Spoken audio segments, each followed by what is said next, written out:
Hi, everyone. Good morning. Welcome to First Things First. I'm Jenna Wolf. That is the Hall of Famer, Cris Carter. This is Nick Wright. Thought it was Tuesday all morning. It is, in fact, Wednesday. So we're closer to Friday. It's always great when it's later than what you thought it was. Hey, baseball lives to see another day as the World Series is headed to a Game 7. Guess when it's going to be played? Wednesday night. Yep. Yes, great. By the way, if you didn't stay up to watch the baseball game. Final score not indicative of how close that baseball game was. That was a very fun game to watch. True that. Hey, why are we hearing that the Nets are already worried about Kyrie Irving off the court? Well, we start this morning's show in the NFL.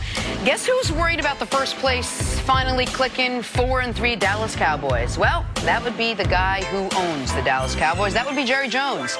8 weeks into the regular season, with his team coming off a big win over division rival Philly, Jerry hinted that he's still disappointed in this team.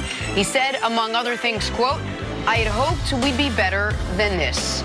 See, have the Cowboys underachieved this season, or is there a specific unit on the team that has underachieved this season? Well, I would just say that at the midway point, after they play the Giants on Monday night, they should win that game. It gets them to 5-3. In all reality, what did he think that they would be? Do you think they would be 7-1, 6-2?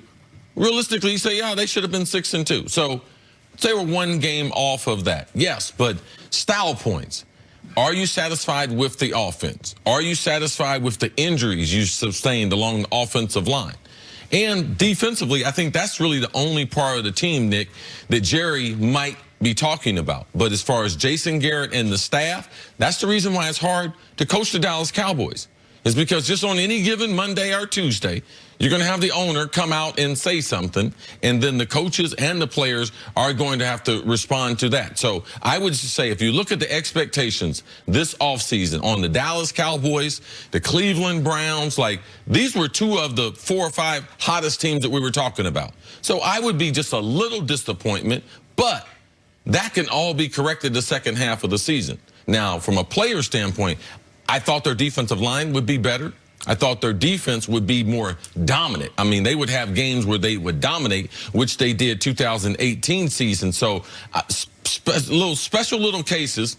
Lawrence, the defensive end, he hadn't had the type of productivity that comes with the type of price tag. So with Jerry, yes, I could echo, yes, just a little disappointment, but he didn't have to say it because it doesn't help his team. Well, he doesn't have to say a lot of the stuff he says, but this is, and I'll add another name that people aren't talking about that I think he's probably, maybe privately a little disappointed in. Byron Jones, after an all-pro season, a guy waiting a big contract. Not that he's played poorly or terribly, but he was last year one of the production-wise 5 best corners in football. He obviously has not been that this season. But to your point about what did he expect them to be, I listened to this entire interview. He alludes, listen, he expected them to beat the Jets. He flatly said, I thought we would beat the Jets. Like, so that's how 4-3 turns into 5-2. And when you get the benefit of your home game against New Orleans comes against Teddy Bridgewater, and you once again, for the second straight year, hold them under 14 points, maybe you think you can win that game as well, and that's how you get to 6-1.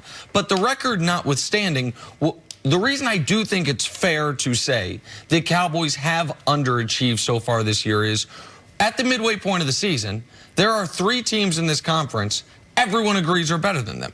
The Niners, the Packers, and the Saints. And there are 2 more teams that I think most people would say right now are better than them. The 6-2 Minnesota Vikings and the 6-2 Seattle Seahawks. And so if you're looking at the conference and you're like, okay, only 6 teams make it, we got 3 that are clearly in a tier above us. You got another 2 that record-wise and I think eye test-wise are playing better than us. Going into the year, was the expectation for the Cowboys to be the 6th best team in the conference? It was not. Now, does that mean that's how they will end the year? Of course not. Things could change to where they could move up those rankings. Could also change to where the only thing that actually matters, they could end up being the 2nd best team in their own division, which would mean they don't go to the playoffs this year, because I don't think the NFC East is going to be a wild card, or is going to have a wild card this season. But yeah, I think the Cowboys have moderately underachieved. The way the not the way the Cleveland Browns have massively underachieved. Right. Not the way I think people would say the Baltimore Ravens have moderately overachieved. The Cowboys have underachieved. They should be 5-2. They could have been 6-1. 4-3 is a little disappointing for them. Look, Jerry Jones, for as much as he talks, is for the most part strategic when he does talk. Who do you think the message was for? Who do you think he wanted to hear that message? Was it Jason Garrett? Was it the defense? Was it the quarterback? Who do you think he wanted most to hear that message? I mean, I think that Jerry, he is very strategic in some of the things he does, but a lot of times, though,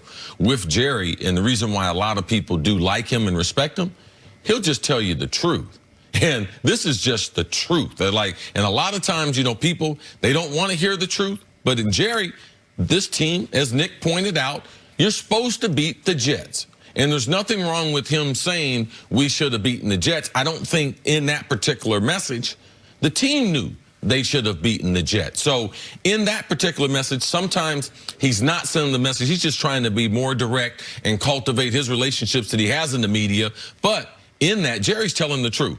They should have beaten them. They would have had a chance to enter the midway point with one loss. And then you are one of those elite teams. But where they stand right now, they have put themselves into jeopardy as far as how much of a margin do they have with that second half of that schedule is going to be very tough, too. And not to belabor the point on the Jets, but that Jets loss feels worse and worse as time continues. As we know, figure out exactly who the Jets are. Right, because when you first see them, it's first game with Darnold back, and the offense looks good in the first half. And then the next week you see them, and they get annihilated by the Patriots. Okay, it's the Patriots. But then the next week, what do you think Jerry was doing this Sunday when the Cowboys were off? I mean, he was watching all the games. And he sees the Jets try to go toe-to-toe with the fighting Gardner Minshews and get blown out the water in that game. And so it's like, are you kidding? Like, this Jets team has one win, and it came against us. So that, I think that twists the knife a little bit for him. You mentioned that he's very calculated with his words. I don't look at Jerry. Not always with the words, but with his messaging point. Sure. Listen, Tom Brady, everything he says, I think, is worth listening to because 85% of it is just coach speak, quarterback speak. Okay, he's just getting through it. And then occasionally he gives you actual information. Yep. But Tom Brady is also very judicious with when he speaks. He does the weekly paid interview. He does the Westwood One thing. We know who he's talking to and when. Jerry is talking so often at so many points of time. I do think it's stream of consciousness at times, where it's like, I don't think he's lying to anybody, but I also don't think this is a message to DeMarcus Lawrence. You got to play up to your contract, even if he does actually have to play up to his contract. I think it's, I'm disappointed. I thought we'd be better right now. I thought we'd beat the Jets. They stink, and that's where we are. And Jerry's also probably restless. His team didn't play this weekend. Right. Wanted hanging out with former President Bush and Ellen in his luxury box. He's got to get in the news. Where do you want to see the Cowboys be in the final second half of the season now, if they are going to really make a serious push in the playoffs? I don't think it's about record. I mean, of course, you want to be able to win your division because that's still going to be the only route to the playoff. But it's about style. What type of team are they going to be? Last year, even though they got off to the slow start, they created an identity at the end. We knew exactly what they were going to be. So is this offensive line, are they going to be dominant? Do they have to be able to rely on Dak to be able to throw the ball a little more?